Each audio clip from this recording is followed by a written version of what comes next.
इकाई 3 रस की परिभाषा एवं स्वरूप, रस के अंग, श्रृंगार, वीर, हास्य एवं करुण रस का सोदाहरण परिचय। परिचय।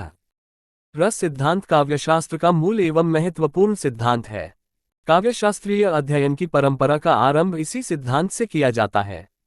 यह काव्य की आत्मा है। रसो वसः, रस ही वह है।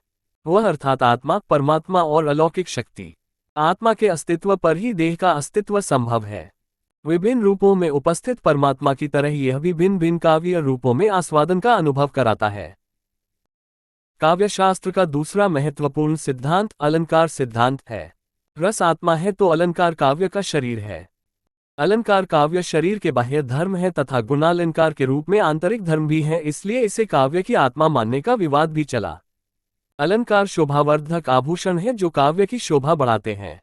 शब्दार्थों सहित काव्यम अर्थात शब्द और अर्थ से मिलकर काव्य बनता है। इसी को आधार बनाकर अलंकार के इन प्रकारों का अध्ययन किया गया है। शब्दालंकार, अर्थालंकार।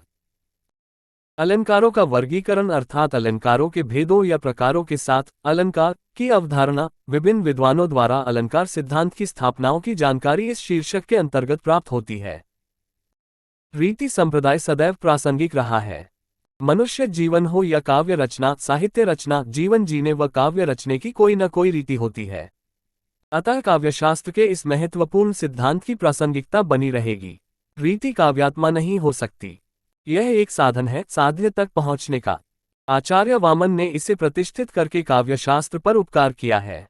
यह सिद्धांत अन्य लक्षणों का साथी है और सभी सिद्धांत एक दूसरे के अन्योन्याश्रित हैं। आगे चलकर आचार्य आनंदवर्धन ने ध्वनि को काव्यात्मा घोषित किया है। ध्वनि काव्यात्मा तो नहीं है, लेकिन रस जो काव्यात्मा है उसकी सहायक उपकारक हो सकती है। ध्वनि अर्थात व्यंजना जिसका संबंध वकोक्ति से भी है। अतः ध्वनि और अलंकार का मनिष्ठ संबंध है। आनंदवर्धन का ग्रंथ ध्वन्यालोक प्रसिद्ध एवं महत्वपूर्ण ग्रंथ है जो ध्वनि को व्याख्यायित करता है तथा अन्य काव्य लक्षणों से इसके संबंध को दर्शाता है। काव्यशास्त्र में वक्रोक्ति सिद्धांत का स्थान विशेष महत्व का है। वक्रोक्ति व्यंजना के माध्यम से अलंकार और ध्वनि से संबंधित है, अतः यह विस्तृत अध्ययन को आधार प्रदान में सत्य करता है। आचार्य कुतक ने वक्रोक्ति काव्य जीवितम कहकर इसे काव्य की आत्मा घोषित किया है। यह काव्यात्मा तो नहीं है, लेकिन काव्यात्मा तक पहुंचने तक सर्वोत्तम साधन है।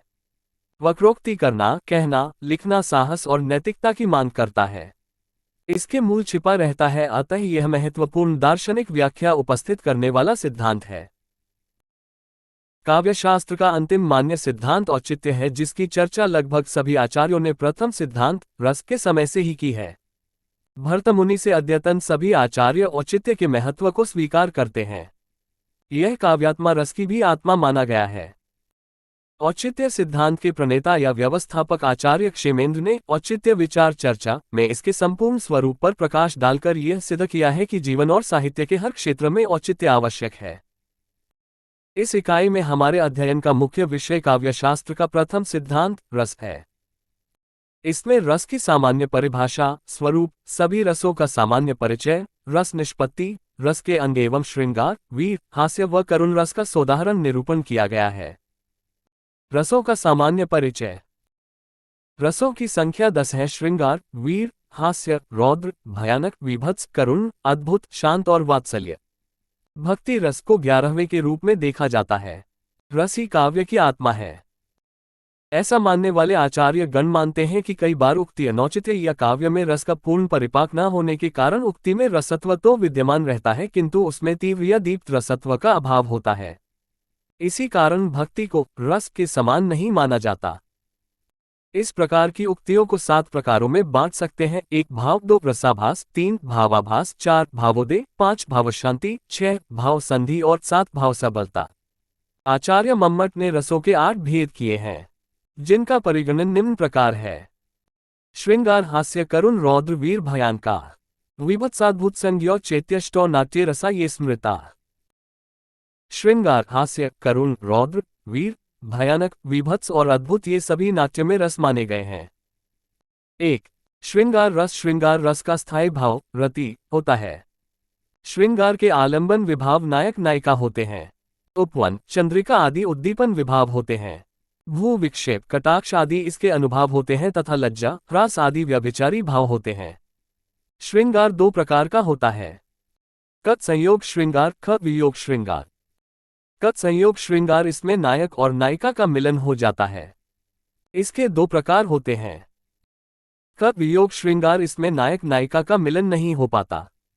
यह अभिलाषा, विरह, ईर्ष्या, प्रवास, शाप के भेद से 5 प्रकार का होता है। 2. हास्य रस, हास्य का स्थायी भाव हास है। आचार्य विश्वनाथ ने हास को निम्न रूप में परिभाषित किया है। वागादिर्विकृतश्चिति विकासो हास्यश्चिते। विकृत आकार तथा चेष्टा वाला व्यक्ति हास्य रस का आलंबन होता है। अनुपयुक्त वेशभूषा, चेष्टाएं तथा अनर्गल प्रलाप उद्दीपन होते हैं।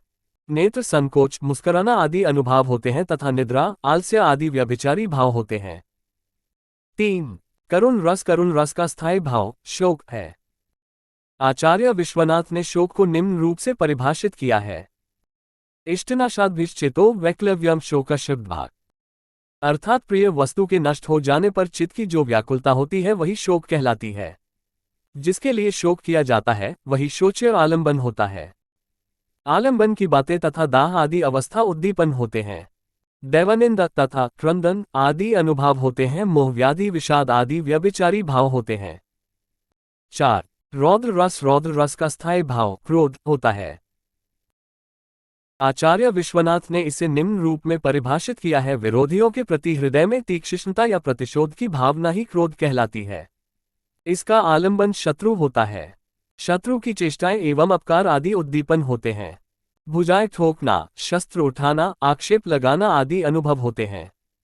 मोह, अमर्य, असूया आदि व्यभिचारी भाव होते हैं। 5. वीर रस, वीर रस का स्थायी भाव उत्साह होता है। साहित्य दर्पणकार ने इसकी परिभाषा निम्न रूप में दी है। कार्यारंभेषु संरंभः स्थेयानुत्साह उच्यते। अर्थात कार्य करने में आनंदपूर्ण स्थिर उद्योग ही उत्साह कहलाता है।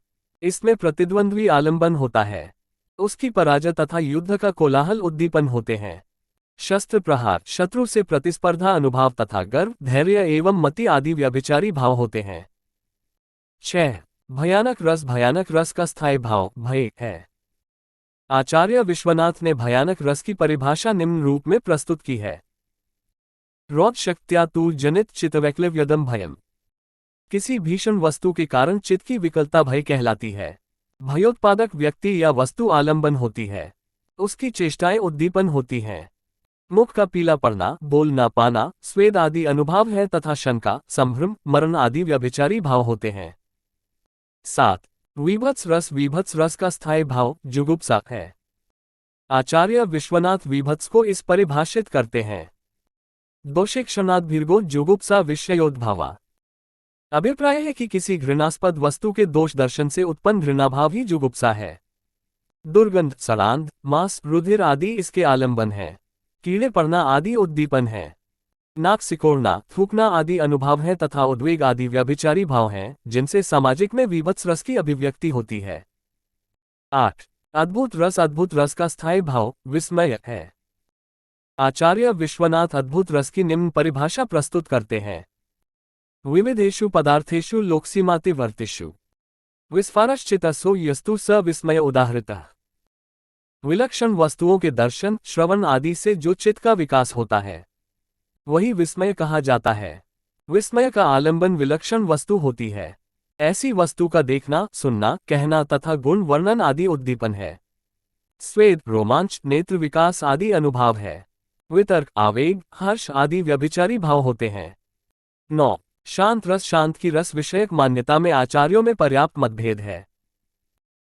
अभिनवगुप्त के मतानुसार मोक्ष रूप पुरुषार्थ की प्राप्ति के लिए शांत रस की स्वीकृति आवश्यक है। आचार्य मम्मट ने सभी के मतों का सार लेकर शांत रस को अपनी मान्यता प्रदान की है। निर्वेद स्थायी भावोस्ति शांति नवमोरस। शांत रस का स्थायी भाव निवेद है। इसका दूसरा नाम राम भी है। संसार की अनित्यता, परमात्मा स्वरूप की अनुभूति इसका आलंबन है। आश्रम, तीर्थ, तपोवनादि उद्दीपन तथा रोमांचादि अनुभव हैं। स्मृति, धृति, जीव, दया तथा हर्षादि इसके व्यभिचारी भाव होते हैं।